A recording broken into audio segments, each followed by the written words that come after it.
this is Lady Lex UK and this is Sculpting 101 Lesson 2. Today we're going to be looking at making a vase, and with this tutorial we're going to teach you about blending shapes together, cutting into shapes, and I'm also going to show you the kaleidoscope tool for doing a little bit of a paint on our vase. Okay, so new element. I'm going to use the grid this time, so I'm going to put grid on. And I'm going to go into sculpt mode and I'm going to pick a cylinder. Now we need to turn this cylinder because it's laying down. We don't want it laying down. So I'm going to hold L2 and then push up with the right stick like so. And then it will line up with the grid. It's really difficult sometimes not to move it, but there we go. So we've got our cylinder the right way up. And now I want to make it longer. So I'm going to press L1 and square, and that takes this in. I don't have to hold it, just need to now in stamp shape tool mode, and I'm going to get the up arrow on here, press R2, hold it and pull up, and that makes it longer. Okay, so there is the center of our vase. Now I want to I'm going to stamp that in place by pressing stamp in place here. If I didn't stamp it in place, when I leave the shape editor, it will be attached to my imp, and I'll move it. So if you get it in the right place, it's might as well just stamp it like that, and then I get another one on my imp, which is what I want, because I'm going to cut out the center of this with this cylinder. So I've just made it a little bit smaller by pressing down on the D-pad. Okay, so down on the D-pad will make it smaller, up on the D-pad will make it bigger. So just get the cylinder that we had down a little bit, so it's a little bit smaller. And then I'm going to press triangle, and now it's a cutting tool. Get it dead center, press X, and now I've cut out the center of my cylinder, but not all the way down because it's a vase. We don't want it to be cut all the way down. So there is our cylinder. You can get a cylinder with a hole in that goes all the way down. Let me just show you that. There is a hole tool here that you can see. So you can make the center of your cylinder open like that with a hole. But I don't want it all the way through, so I decided to cut into my shape. Next, we're going to put in a sphere, and I'm going to use the blend tool. I'm just going to blend it sort of 3/4 of the way up. And as you can see, as I place it in the center of our vase, it is making our vase bulbous. I'm going to put it there. Just zoom around to make sure I had it centered. I did. So now our vase has got a nice bulbous bottom to it. I'm now going to put a rim on the top. So I'm going to use the donut shape. I'm going to go L1 square to edit the shape because I don't want it quite as big as that.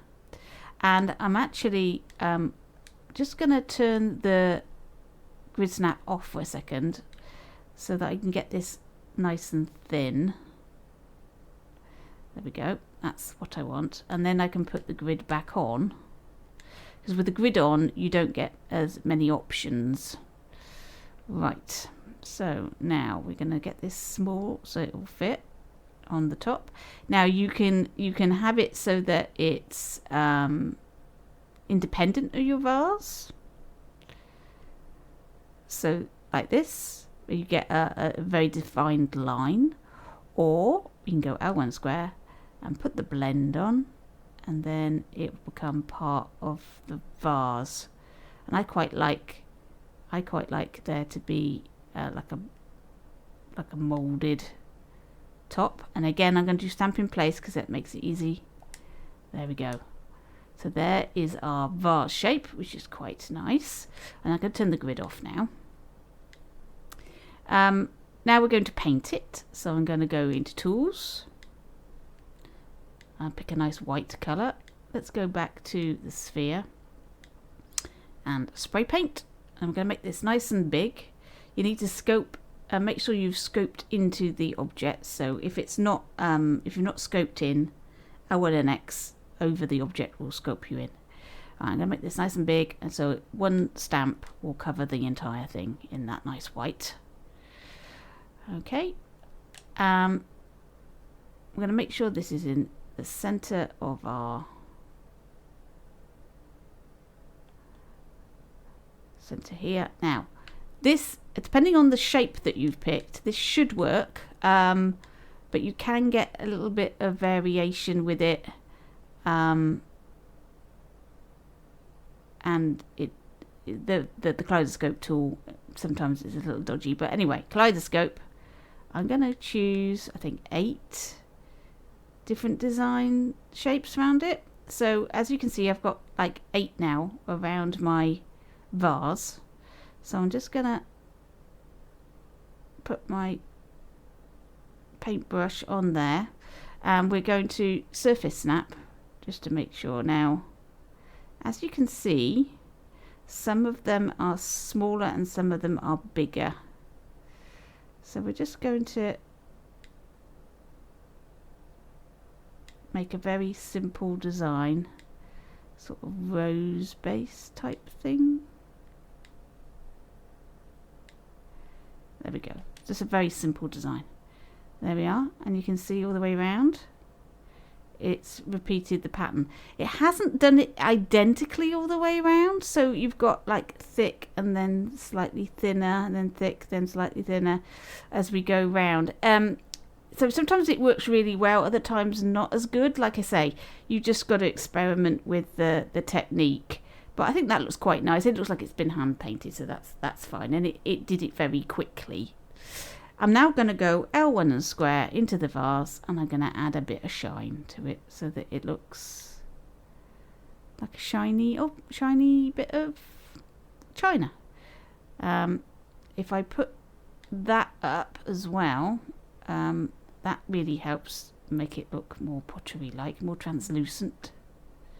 And you can always put a little bit of glow on it. You don't have a lot of glow, just a little bit of glow, and that really helps give the effect that you can just about see through it. You can't. It is an optical illusion, but it has that effect with the little bit of glow, so it looks more like porcelain. And there we go. There is our simple little vase. And you can add to this vase, you can change the shape and you can add extra bits, so we can get really fancy. Now, I showed you the kaleidoscope tool with the paint. If you wanted to use the kaleidoscope tool with a sculpt, you can. So if I sculpt into the object, you see now I have, you can see these are now sculpting parts. Let's make it white so it matches the pot. So I can add like fancy bits and pieces to it. Let's just increase the number of objects. Let's go for 14. And I can add like a little beaded design around the top of my vase. So we just zoom in a bit, and I'm just going to place 3 along there like that. There we are. And that's added a nice little beaded thing all the way around my vase. It's not, I haven't done that very even. But you can pick them up and move them around if you've not got them in the right place. All of them will move. There we go. It's really difficult to get them to line up. Come on then, line up. There we go. So we've got this lovely beaded pattern around the top of our vase.